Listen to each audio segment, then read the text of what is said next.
Hello learners, मैं हूँ आपकी अपनी वैष्णवी और स्वागत करती हूँ आपका अपने चैनल नॉलेज गेनर्स में। तो जिस तरह से हम यहाँ पर हमारी प्रिपरेशन स्टार्ट की थी, तो हमारी जो प्रिपरेशन है बहुत अच्छी चल रही है। शायद आप भी बहुत अच्छे से एंजॉय कर रहे हैं। तो चलिए आज का अपना क्लास ये स्टार्ट करते हैं।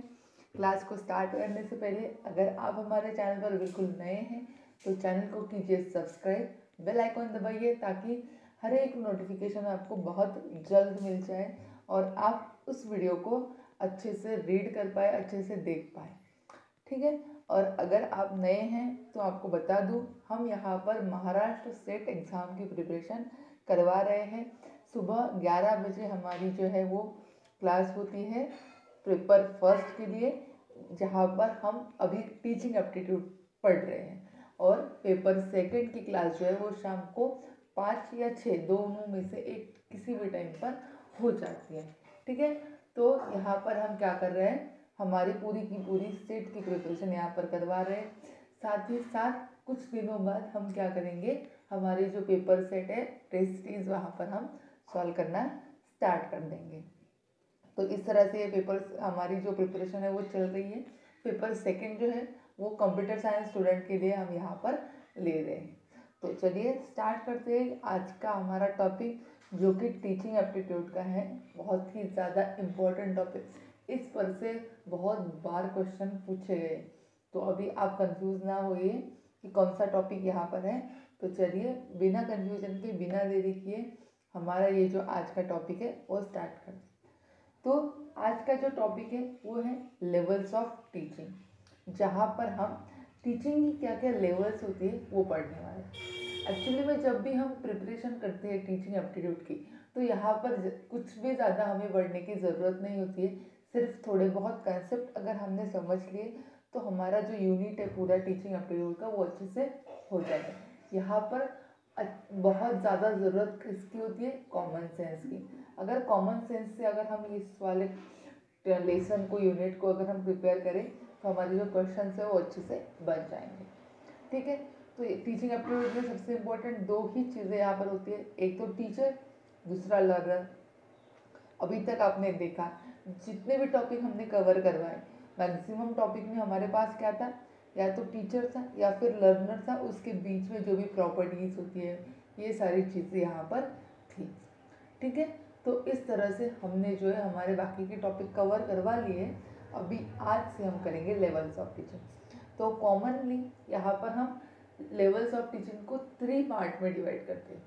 पहला पार्ट है हमारा, पहला टाइप है हमारा किसका, कौन सा, पहली लेवल है मेमोरी लेवल ऑफ टीचिंग, जो कि सबसे लोवेस्ट लेवल ऑफ टीचिंग। ठीक है। देन नेक्स्ट है हमारे पास अंडरस्टैंडिंग लेवल ऑफ टीचिंग, जो हमारी मिडिल लेवल है, यानी कि मेमोरी लेवल के बाद जो आती है वो है हमारे अंडरस्टैंडिंग लेवल ऑफ टीचिंग। ठीक है। इस तरह से जो है हमारी टीचिंग की सेकंड लेवल होती है। देन नेक्स्ट लेवल है हमारे पास रिफ्लेक्टिव लेवल ऑफ टीचिंग, जो कि सबसे ज़्यादा टॉप मोस्ट लेवल और सबसे ज़्यादा इफेक्टिव लेवल यहाँ पर हमें मानी जाती है। तो ये 3 लेवल्स हमारे पास है लेवल्स ऑफ टीचिंग में। तो मेमोरी लेवल सबसे लोवेस्ट लेवल ऑफ टीचिंग है। नेक्स्ट है हमारे पास अंडरस्टैंडिंग लेवल ऑफ टीचिंग, जो कि मिडल लेवल, यानी कि memory level and reflective level के बीच में जो वर्क करती है वो है understanding level of teaching. Then next है हमारे पास जो थर्ड नंबर पर, यानी कि टॉप मोस्ट लेवल जो है और जो सबसे इफेक्टिव लेवल हमारे पास आती है वो है रिफ्लेक्टिव लेवल ऑफ टीचिंग। तो ये 3 लेवल्स हमारे लिए बहुत ही ज़्यादा इम्पॉर्टेंट लेवल्स हैं, जो कि हम अभी पूरी तरह से डिस्कस करेंगे। तो सबसे पहले हम इसका क्राइटेरिया देख लेते हैं कि किस लेवल में क्या क्या पॉइंट्स हमें कवर करवाने हैं। देन हम उसका पूरी की पूरी डिटेल वहाँ पर स्टडी करेंगे, क्या क्या ऑब्जेक्टिव्स हैं, किस तरह से वहाँ पर हमें पॉइंट्स कवर करवाने हैं, ये सारी बात। तो मेमोरी लेवल में क्या होता है, जो टीचर है वो स्टूडेंट को ऐसे कुछ इस तरह से पढ़ाते हैं कि वहाँ पर जो है स्टूडेंट को डायरेक्टली मेमोरी में उनके फिट हो जाए।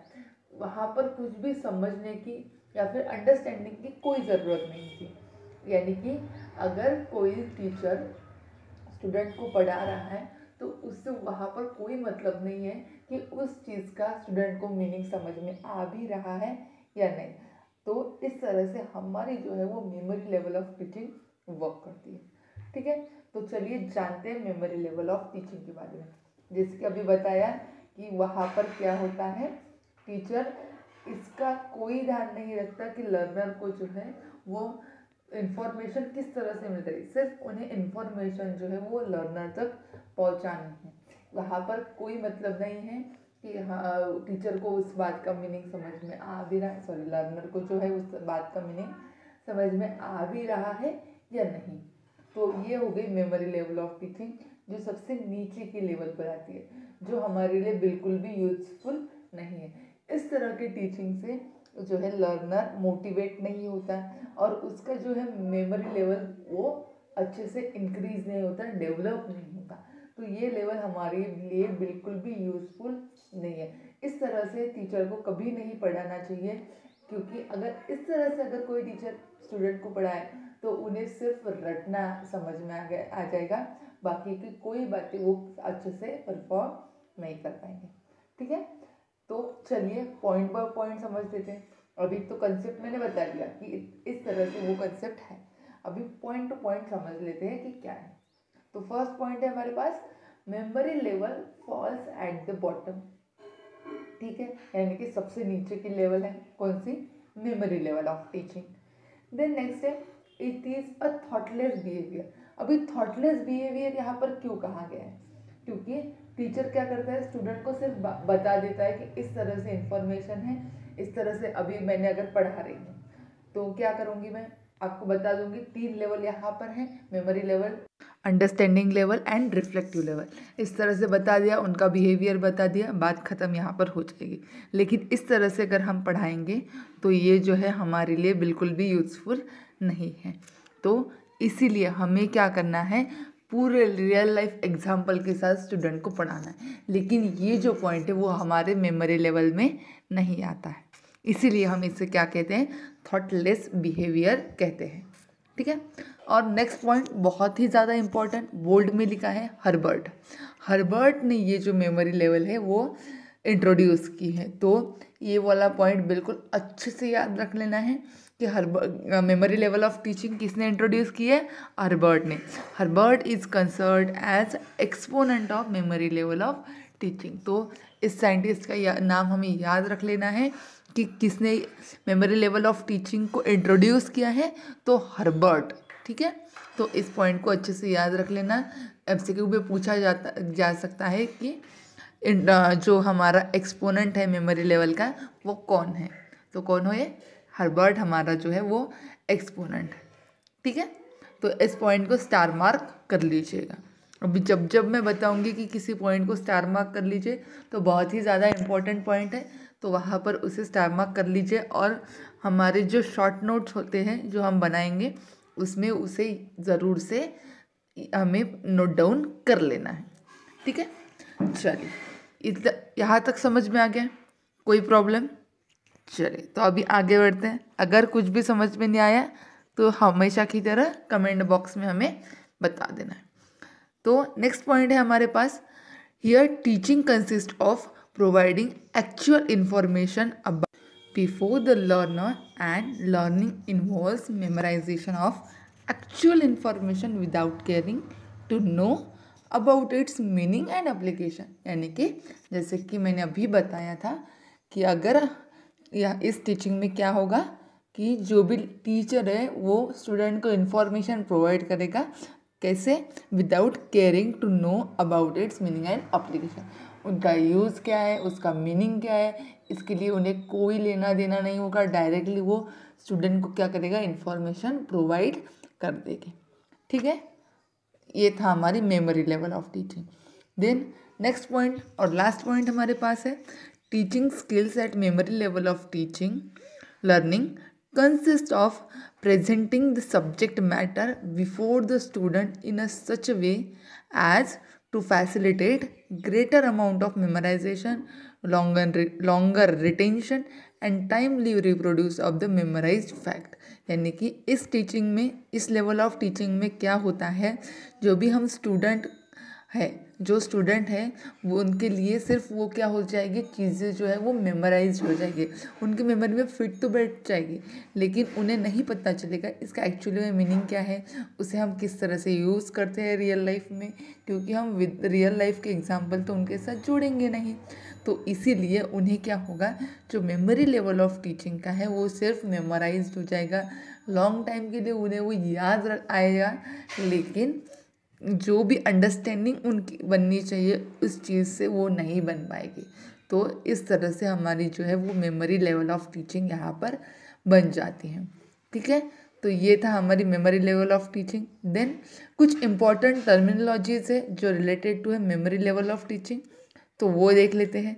तो वहाँ पर सबसे पहली टर्मिनोलॉजी जो है, nature of subject matter and its presentation, यानी यहाँ पर क्या होगा, जो भी मैंने अभी पहले बताया था कि यहाँ पर क्या होगा, सिर्फ हम उसे क्या कर सकते हैं, लर्न कर सकते हैं, कुछ टाइम के लिए हम उसे, कुछ टाइम बाद हम उसे रिकॉल भी कर लेंगे, लेकिन जो है हमारी अंडरस्टैंडिंग नहीं बनेगी। ये जो होगी ये क्या होगी, सब्जेक्ट सेंटर हमारी मेमोरी लेवल ऑफ टीचिंग होगी, इसीलिए इसका नेचर जो है वो सब्जेक्ट सेंटर होगा और उसका प्रेजेंटेशन भी बिल्कुल उसी तरह से होगा, यानी कि सिर्फ उससे हम क्या कर सकेंगे, लर्निंग कर सकेंगे, अंडरस्टैंडिंग नहीं कर पाएंगे। ठीक है, तो ये हो गया। देन नेक्स्ट है हमारे पास रोल ऑफ टीचर। तो अभी मेमोरी लेवल ऑफ टीचिंग में टीचर का रोल किस तरह से यहाँ पर होगा, तो इस लर्निंग में, इस लेवल ऑफ टीचिंग में क्या होगा, टीचर का जो रोल है वो डोमिनेंट रोल होगा, यानी कि यहाँ पर teacher as a dominant role play करेगा, जो कि जो हमारी इंस्ट्रक्शंस है, जो भी अथॉरिटीज़ है वो डायरेक्टली स्टूडेंट तक पहुँचा सकेगा। यहाँ पर टीचर जो है वो बिल्कुल एक्टिव रोल प्ले करेगा एज कम्पेयर टू स्टूडेंट, क्योंकि यहाँ पर स्टूडेंट तो वहाँ पर कुछ बोल नहीं पा रहे, अपनी जो क्वेरीज है वो सॉल्व नहीं कर पा रहे, यानी कि उन्हें क्वेरीज ही नहीं आएगी शायद अगर इस तरह की लर्निंग वहाँ पर होगी, इस तरह की टीचिंग अगर वहाँ पर होगी। ठीक है, तो इसीलिए यहाँ पर टीचर का जो क्या होगा, रोल क्या होगा, एक्टिव रोल यहाँ पर उसे वो टीचर प्ले करेगा एज कम्पेयर टू स्टूडेंट। ठीक है, तो टीचर का रोल कैसा होगा, dominant role and active role यहाँ पर होगा। ठीक है, देन नेक्स्ट हमारे पास आती है रोल ऑफ स्टूडेंट। अभी टीचर का तो एक्टिव रोल हमारे पास है, डोमिनेंट रोल हमारे पास है, तो क्या जो लर्नर है उसका भी सेम उसी तरह से रोल होगा, बिल्कुल नहीं। यहाँ पर जो लर्नर है, जो स्टूडेंट है, उसका जो रोल है वो क्या होगा, यहाँ पर पैसिव रोल यहाँ पर होगा, यानी कि वो सिर्फ एज अ लिसनर का काम करेंगे, वो कुछ भी अगर उन्हें समझ में नहीं आया तो वो पूछ नहीं पाएंगे। ठीक है, उनकी क्वेरीज सॉल्व नहीं होगी। तो इस तरह से हमारा जो है रोल ऑफ स्टूडेंट और लर्नर जो है वो बिल्कुल पैसिव रोल यहाँ पर होगा। तो चलिए, इतने टर्मिनोलॉजी समझ में आ गए। तो नेक्स्ट टर्मिनोलॉजी है हमारी क्लासरूम एनवायरनमेंट। अभी टीचर का रोल तो यहाँ पर एक्टिव है, स्टूडेंट का रोल यहाँ पर किस तरह से होगा, पैसिव रोल यहाँ पे होगा, यानी कि स्टूडेंट हमारी अपनी जो क्वेरीज है वो नहीं सॉल्व कर पाएगा। एंड देन हमारे पास क्लासरूम का एनवायरनमेंट यहाँ पर कैसा होगा वो हमें जानना बिल्कुल ज़रूरी है, क्योंकि यहाँ पर जो है एक तो एक्टिव रोल प्ले करेगा, एक जो है वो पैसिव रोल प्ले करेगा, है ना। टीचर जो है वो एक्टिव एजेंट होगा, स्टूडेंट जो है वो पैसिव लिसनर होगा। तो जो क्लासरूम का जो एनवायरनमेंट है वो बिल्कुल डल एंड बिल्कुल भी इंटरेस्टिंग नहीं होगा। तो इसीलिए जो हमारा क्लासरूम का एनवायरनमेंट है वो बिल्कुल डल हो जाएगा, इसीलिए वहाँ पर जो है स्टूडेंट अच्छे से नहीं पढ़ पाएंगे, क्योंकि वहाँ पर तो सिर्फ टीचर ही बोल रहा होगा, स्टूडेंट तो एज अ पैसिव लिसनर की तरह वहाँ पर सिर्फ सुन रहे होंगे। तो क्या हमारा क्लासरूम का एनवायरनमेंट बहुत अच्छा होगा?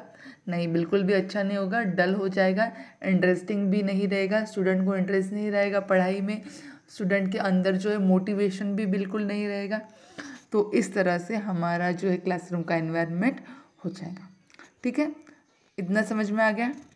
चलिए नेक्स्ट पॉइंट देखते हैं। नेक्स्ट पॉइंट है हमारा नेचर ऑफ मोटिवेशन। अभी मैंने आपको बताया क्लासरूम का एनवायरनमेंट कैसा होगा, डल हो जाएगा, इंटरेस्टिंग भी नहीं रहेगा, तो हमारा मोटिवेशन क्या खाक रहेगा? बिल्कुल भी नहीं। तो यहाँ पर जो है मोटिवेशन जो है वो प्योरली एक्सट्रिंसिक मोटिवेशन यहाँ पर हो जाएगा, कैसे एक्सट्रिंसिक, यानी अभी आप समझ नहीं पा रहे होगे कि एक्सट्रिंसिक एंड इंट्रिंसिक क्या होता है। एक्सट्रिंसिक यानी जो भी हमारे टीचर जो है या फिर हमारे जो भी पेरेंट्स होते हैं वो हमें उनकी तरफ से मोटिवेट करते हैं, वो हो जाता है एक्सट्रिंसिक। तो यहाँ पर टीचर क्या करेंगे, उनकी तरफ से उन्हें वो मोटिवेट, हमें जो है वो मोटिवेट करने की कोशिश करेंगे, यानी कि टीचर स्टूडेंट को मोटिवेट करने की कोशिश करेंगे। लेकिन स्टूडेंट जो है वो अंदर से बिल्कुल डल हो चुके होंगे, इंटरेस्ट उनका बिल्कुल भी लो हो चुका होगा, तो इसीलिए वहाँ पर जो है वो प्योरली वो एक्सट्रिंसिक हो गए। क्यों? क्योंकि वो जो है वो उनके अंदर से मोटिवेशन नहीं आ रहा है, वो कोई उन्हें फोर्सफुली बताने की कोशिश कर रहा है। इसीलिए यहाँ पर जो नेचर ऑफ मोटिवेशन कैसा रहेगा, एक्सट्रिंसिक यहाँ पर रहेगा, यानी कि यहाँ पर जो है मोटिवेशन बिल्कुल भी नहीं रहेगा। क्यों ऐसा क्यों होगा? क्योंकि जो लर्नर्स है, जो स्टूडेंट है, वो पढ़ाई तो कर रहे होंगे, लेकिन क्यों, किस लिए?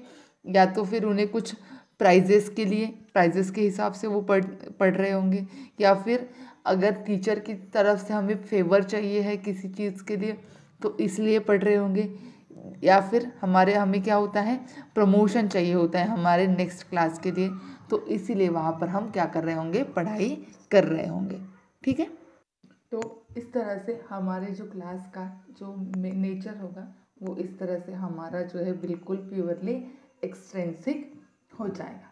ठीक है, देन नेक्स्ट हमारे पास जो टर्मिनोलॉजी है वो है मेथड ऑफ टीचिंग। तो किस किस तरह की मेथड यहाँ पर यूज़ होती है वो अब हम देखेंगे। यानी कि यहाँ पर क्या होगा, teacher centred and subject centred, यहाँ पर ये जो मेमोरी लेवल ऑफ टीचिंग वो है, यानी कि टीचर यहाँ पर क्या करेगा, एक्टिव रोल प्ले करेगा। सब्जेक्ट सेंटर यानी कि सब्जेक्ट में जो भी कुछ मैटर है सिर्फ उसी से रिलेटेड यहाँ पर जो है इन्फॉर्मेशन प्रोवाइड की जाएगी। इसीलिए यहाँ पर कौन से मेथड यूज़ होगी, पहली तो है हमारी लेक्चर मेथड, देन नेक्स्ट आती है हमारे पास टेक्स्ट बुक मेथड, देन आती है हमारे पास narration method, and last one is the lecture cum blackboard method. इस तरह से हमारी जो नेचर ऑफ टीचिंग होगी, मेथड ऑफ टीचिंग होगी, वो यहाँ पर इस तरह से 4 मेथड से हम कर सकते हैं, lecture method, text book method, narration method and lecture cum blackboard method. तो ये हो गई हमारी जो टर्मिनोलॉजीज थी, वो यहाँ पर हम इस तरह के मेमोरी लेवल ऑफ टीचिंग में इतनी टर्मिनोलॉजीज हम पढ़ते हैं, यानी कि इतनी पॉइंट्स हमें कवर करना बहुत ही ज़्यादा इम्पॉर्टेंट है। ये सारी की सारी लेवल्स ऑफ टीचिंग में हम देखेंगे। ठीक है, अभी नेक्स्ट हमारा पॉइंट है कि ऑब्जेक्टिव्स क्या हैं टीचिंग के, मेमोरी लेवल ऑफ टीचिंग के ऑब्जेक्टिव्स क्या हैं। तो वो है to train the mental discipline, यानी कि मेंटल डिसिप्लिन क्यों, यानी कि जब भी कोई टीचर पढ़ाएगा तो हमें क्या करना है, हमारी फुल अंडरस्टैंडिंग के साथ, हमारे फुल कॉन्सेंट्रेशन के साथ हमें वो जो है क्लास में बैठना है, तभी जो है हमें पॉइंट समझ में आएगा, वरना हमें एक भी पॉइंट समझ में नहीं आने लगेगा। ठीक है, तो ये सबसे पहला ऑब्जेक्टिव है हमारे पास, to train the mental discipline, यानी कि हम क्या करें, मेंटली बहुत ही ज़्यादा स्ट्रॉन्ग हो जाएंगे, क्योंकि हमें जो है नॉलेज वो बिल्कुल अच्छे से मिल जाएगा। ठीक है, देन नेक्स्ट है to acquire the factual information, जो फैक्चुअल इंफॉर्मेशन हमारी होती है उससे एक्वायर करने के लिए हमें हमारी जो है मेमोरी लेवल ऑफ टीचिंग को यूज़ करते हैं। चलिए, देन नेक्स्ट है retain the learn material for long time, यानी कि जो हम पढ़ते हैं, जो हम लर्न करते हैं हमारी क्लास में, वो हमें क्या हो जाएगा, बहुत ही ज़्यादा समय के लिए, यानी कि लाइफ टाइम के लिए हमें जो है वो याद रहेगा। अगर मेमोरी लेवल ऑफ टीचिंग, अभी हम समझ सकते हैं, हम बचपन में हमें ABCD पढ़ना था, क्या हमने ABCD कभी समझ के पढ़ी है? क्या उसका कोई मीनिंग था? नहीं, हमने क्या करी थी, रट ली थी। तो क्या अभी भी हम भूल चुके हैं ABCD? नहीं, अगर हम रटा हुआ अगर हमें पता है तो हम क्या करेंगे, उसे लाइफ टाइम हम याद रहेंगे। जॉनी जॉनी यस पप्पा की हमारी पोयम रहा करती थी, तो क्या वो अभी भी हमें याद है? हाँ, क्योंकि हमने वो रट ली थी। तो इसीलिए अगर रट लिया होगा, लर्न कर लिया होगा, तो वो लाइफ टाइम हमें क्या हो जाएगा, याद है। तो क्या इसका मेन ऑब्जेक्टिव क्या है, to retain the learn material for a very long time. अगर हम लर्न कर लेंगे तो लॉन्ग टाइम के लिए याद रहेगा, लेकिन उसके कोई उसका जो बेनिफिट है वो हमें नहीं होगा, क्योंकि हमें उसका मीनिंग, उसका एप्लीकेशन कुछ भी याद नहीं होगा। वो बोलते हैं ना पोपट पंछी, उसी तरह का वो कुछ वहाँ पर बन जाएगा। ठीक है। देन नेक्स्ट हमारे पास जो ऑब्जेक्टिव है वो है to recall and recognize the learn material. Recall and recognize मतलब क्या हो जाएगा यहाँ पर, यानी कि हम अगर कभी भी हमें अगर याद करना होगा कि जो भी हमने याद किया था वो हमें अच्छे से याद आ जाएगा, हमें पता चलेगा कि हमने क्या पढ़ा था, लेकिन अंडरस्टैंडिंग हमारी बिल्कुल भी नहीं बन पाएगी। तो ये मेन 4 ऑब्जेक्टिव्स हमारे पास हैं, और ये जो पहले हमने पढ़े थे वो कुछ टर्मिनोलॉजीज हमारे पास थी मेमोरी लेवल ऑफ टीचिंग की। ठीक है, मेमोरी लेवल ऑफ टीचिंग अच्छे समझ में आ गई, कितना कंसेप्ट था, क्या क्या हमने देखा। देन नेक्स्ट हमारे पास है अंडरस्टैंडिंग लेवल ऑफ टीचिंग। तो चलिए अंडरस्टैंडिंग लेवल ऑफ टीचिंग क्या होता है ये भी हम देख लेते हैं। तो जिस तरह से हमने मेमोरी लेवल ऑफ टीचिंग में देखा था हर्बर्ट, जो हमारा मेमोरी लेवल ऑफ टीचिंग का क्या था, एक्सपोनेंट था, तो इसी तरह से अंडरस्टैंडिंग लेवल ऑफ टीचिंग का एक्सपोनेंट कौन है, मॉरिसन। तो यहाँ पर सबसे इम्पोर्टेंट पॉइंट स्टार मार्क कर लेना है, मॉरिसन कौन है, अंडरस्टैंडिंग लेवल ऑफ टीचिंग का जो है वो एक्सपोनेंट है। ठीक है, लेकिन अभी जिस तरह से हमने मेमोरी लेवल पढ़ी थी वहाँ पर क्या करते थे, हम डायरेक्टली हम लर्न कर लेते थे, और वो क्या हमें क्या हुआ था करता था, लाइफ टाइम हमें याद रहे। लेकिन यहाँ पर हमारी अंडरस्टैंडिंग, हमारी जो समझ है वो बिल्कुल भी नहीं बढ़ती थी। लेकिन अंडरस्टैंडिंग लेवल ऑफ टीचिंग में बिल्कुल भी ऐसा नहीं है। यहाँ पर हम क्या करेंगे, जो हमारी लेवल ऑफ टीचिंग है वो थोड़ी सी इंक्रीज़ करने वाले हैं, और जो भी हम पढ़ रहे हैं वो पूरे अच्छे तरीके से हम उसे अंडरस्टैंड करेंगे कि हम क्या पढ़ रहे हैं, उसका क्या मीनिंग है, उसके क्या एप्लीकेशन है, ये सारी बातें हम यहाँ पर करेंगे, और उसके बाद ही हम उसे क्या करेंगे, उसके ऊपर क्या करेंगे, स्टडी करेंगे। तो ये हो गई अंडरस्टैंडिंग लेवल ऑफ टीचिंग। तो चलिए पूरा अच्छे से देख लेते हैं कि क्या है अंडरस्टैंडिंग लेवल ऑफ टीचिंग। तो यहाँ पर क्या होगा, जो भी हमारी आइडियाज़ हैं उसे इम्प्रूव कर सकेंगे हम, जो भी हम पढ़ रहे हैं उसे क्या करेंगे, अंडरस्टैंड करेंगे, तब हमारी जो हमें जो है उसकी मीनिंग अच्छे से पता चलेगी, उसके एप्लीकेशंस हमें पता चलेंगे। तो इसलिए हमारी जो अंडरस्टैंडिंग ऑफ लेवल टीचिंग है वो थोड़ी बहुत इंक्रीज़ हो जाएगी मेमोरी लेवल ऑफ टीचिंग से। ठीक है, तो यहाँ पर हम क्या करेंगे, आइडिया को ग्रास्प करेंगे, हम उसके मीनिंग को समझेंगे, उस कंसेप्ट से क्या होंगे, फैमिलियर होंगे, हमें उसका जो नेचर है वो क्लियरली समझ में आ जाएगा कि एक्चुअली में उस टर्म में, उस कंसेप्ट में क्या दिया गया है। ठीक है, तो ये हो गई हमारी understanding level of teaching. Then next हमारे पास है understanding level of teaching takes place at more advance cognitive level then memory level of teaching, यानी कि वो मिडल लेवल है मेमोरी अंडरस्टैंडिंग लेवल, यानी कि वो हाई लेवल है मेमोरी लेवल से। तो ये बहुत ही ज़्यादा यूज़फुल है देन मेमोरी लेवल। ठीक है, रिफ्लेक्टिव लेवल से तो थोड़ी बहुत कम ही है, लेकिन मेमोरी लेवल से थोड़ी बहुत अच्छी भी अंडरस्टैंडिंग लेवल हमारी हो जाती है। ठीक है, देन नेक्स्ट हमारे पास आती है it is not merely confined to use of memory but it is related to the complete understanding of the content, यानी कि जो भी हमारे पास कंटेंट होगा उसे हम अच्छे से अंडरस्टैंड करेंगे, अच्छे से समझ पाएंगे। तो ये था हमारी understanding level of teaching. Then next हमारे पास आते हैं मेन उसके ऑब्जेक्टिव्स, कि क्या ऑब्जेक्टिव्स हैं हमारे अंडरस्टैंडिंग लेवल ऑफ टीचिंग के। तो क्या होगा कि अगर हमारी जो है वो मेमोरी लेवल से बहुत अच्छी लेवल हो गई है अंडरस्टैंडिंग लेवल, तो यहाँ पर क्या होगा, जो लर्नर्स है वो अच्छे से सभी कुछ समझ पाएंगे, अगर कोई कंसेप्ट है उसमें क्या कर पाएंगे, मास्टरी वहाँ वो कर पाएंगे, यानी कि learner should achieve the mastery of the concept, यानी कि उस कंसेप्ट को बहुत ही अच्छे से समझ पाएंगे, उस कंसेप्ट का हर एक पॉइंट उन्हें समझ में आ जाएगा, यानी कि वो क्या कर पाएंगे, उस कंसेप्ट में मास्टरी कर पाएंगे। ठीक है, यानी कि वो बहुत ही एक अच्छे लेवल पर पहुंच जाएंगे उस कंसेप्ट के रिलेटेड। ठीक है, देन नेक्स्ट हमारे पास आता है acquisition of body fact with a full understanding and concept applications, यानी कि यहाँ पर क्या होगा, जैसे कि मैंने अभी बताया कि हमारी जो अंडरस्टैंडिंग है वो बहुत ही अच्छी बन जाएंगी। हम उसके अप्लीकेशंस को समझ पाएंगे, उसका कंसेप्ट समझ पाएंगे, उसके जो बॉडी फैक्ट्स है यानी कि जो भी टर्मिनोलॉजीज उसमें हैं वो हम उसे क्या कर पाएंगे, अच्छे से समझ पाएंगे। तो इस तरह से हमारे जो दो मेन ऑब्जेक्टिव्स होते हैं, यानी कि अगर हमें अंडरस्टैंडिंग लेवल से अगर हमने पढ़ा तो वहाँ पर क्या होगा, हमारी जो कंसेप्ट है वो उसमें हम क्या करेंगे, मास्टरी कर पाएंगे। ठीक है, तो ये दो कॉन्सेप्ट हमने पढ़ लिए। अभी देन नेक्स्ट हमारे पास, जैसे कि हमने देखा था कि मेमोरी लेवल ऑफ टीचिंग में हमने कुछ टर्मिनोलॉजीज देखी थी, सेम उसी तरह से हम इस कंसेप्ट में यानी कि अंडरस्टैंडिंग लेवल ऑफ टीचिंग में भी कुछ कंसेप्ट देखेंगे। जैसे कि सेम वही कंसेप्ट है, वही पैटर्न हमारे पास है। तो वो क्या है, nature of subject matter and its presentation. तो यहाँ पर क्या होगा, जब भी कोई टीचर स्टूडेंट को, लर्नर को पढ़ाएगा तो वो पहले क्या करेगा, इस तरह से प्लानिंग बनाएगा, कुछ इस तरह से प्लानिंग करेगा, प्रेजेंटेशन करेगा कि सब जो स्टूडेंट है, जो लर्नर है, उनको बहुत ही अच्छे से समझ में आ जाए।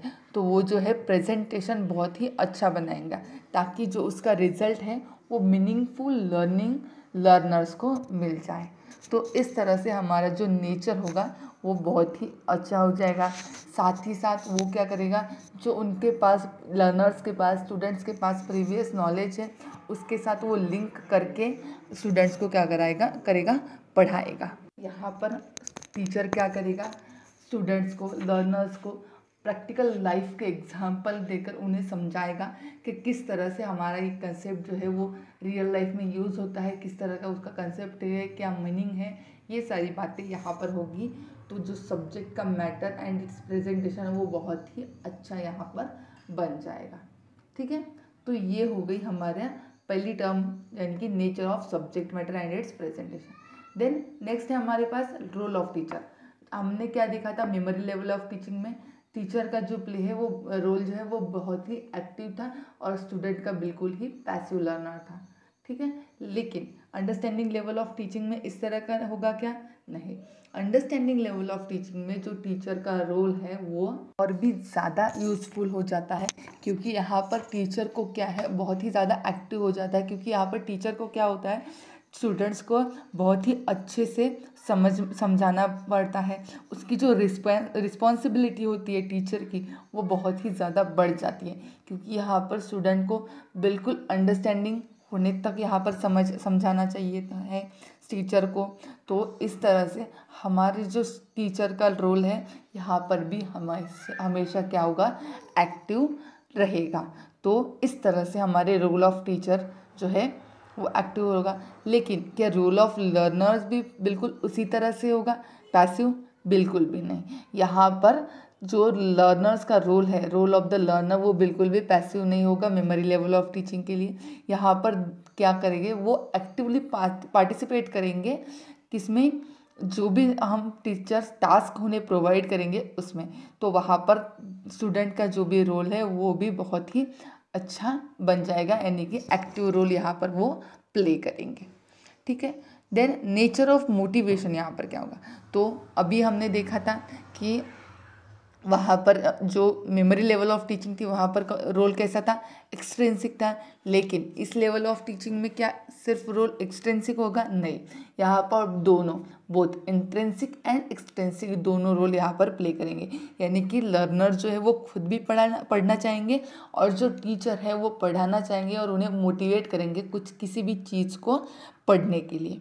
ठीक है, तो यहाँ पर जो है टीचर का रोल और लर्नर का रोल जो बहुत ही अच्छा है, इसीलिए जो नेचर है इस लर्निंग का बहुत ही बोथ इंट्रिंसिक एंड एक्सट्रिंसिक यहाँ पर प्ले होगा। ठीक है, यहाँ तक के समझ में आ गया कि किस तरह से नेचर ऑफ स्टूडेंट होगा। Then role of teacher, role of learner, nature of motivation. Then next है हमारे पास मेथड ऑफ एम्प्लॉयड, यानी कि यहाँ पर जो हमारा टीचर और स्टूडेंट है दोनों यहाँ पर कोशिश करेंगे कि कुछ बातें हमें समझ में आ जाए। टीचर प्ले करेगा रोल कि जो बातें हैं, जो यानी कि जो इन्फॉर्मेशन है वो स्टूडेंट तक अच्छे तरीके से पहुँचे, एंड जो लर्नर है वो क्या करेगा, जो भी हमें इन्फॉर्मेशन चाहिए वो बहुत ही अच्छे से हमें मिल जाए, तो उसके लिए वो कोशिश करेगा। तो यहाँ पर जो मेथड है वो दोनों की तरफ से यहाँ पर बनेगी। तो वहाँ पर कौन सी मेथड हो सकती है, inductive and deductive method, then lecture cum demonstration method, plus narration cum questionnaires method. यहाँ पर 3 मेथड यहाँ पर हो सकते हैं। ज़्यादा से ज़्यादा टीचर क्या करेगा, ऑडियो वीडियो यूजुअल से यहाँ पर लर्नर्स को क्या करेगा, समझाने की कोशिश करेगा, कुछ प्रेजेंटेशंस बनाएंगे। इस तरह से जो हमारे टीचर है वो स्टूडेंट को समझा पाएंगे जो भी कंसेप्ट है वो बहुत ही, क्योंकि ऑडियो वीडियो अगर दोनों एक साथ चलेंगे और हम उसे देखेंगे तो हमारी जो अंडरस्टैंडिंग है वो बहुत ही अच्छी बन जाती है। ठीक है, तो ये हो गई मेथड्स। 3 मेथड हमारी इस लर्निंग में है, इस लेवल ऑफ टीचिंग में, तो उसे याद रख लीजिएगा, स्टार मार्क कर लीजिए। ठीक है, देन नेक्स्ट हमारे पास आता है क्लासरूम एनवायरनमेंट। लास्ट मेथड में हमने, लास्ट लेवल ऑफ टीचिंग में हमने देखा था कि लास्ट जो हमारा क्लासरूम का एनवायरनमेंट था वो बिल्कुल डल था, बिल्कुल इंटरेस्टिंग नहीं था, हमें जो है बिल्कुल भी मोटिवेशन फील नहीं होता था क्लासरूम में बैठने के लिए। लेकिन इस लेवल ऑफ टीचिंग में क्या होगा कि यहाँ पर स्टूडेंट जो है वो खुद से कुछ ना कुछ करने की कोशिश करेंगे, टीचर भी उन्हें कराने के लिए कुछ प्रॉपर्टीज़ यानी कि जैसे कि हम क्वेश्चनरीज वगैरह वहाँ पर लगाएंगे, तो एनवायरनमेंट जो है बहुत ही अच्छा यहाँ पर बनेगा, इंटरेस्टिंग यहाँ पर जो है वो एनवायरनमेंट बन जाएगा। तो ये हो गई हमारी सेकेंड लेवल ऑफ टीचिंग। ठीक है, then third level of teaching है हमारी रिफ्लेक्टिव लेवल ऑफ टीचिंग।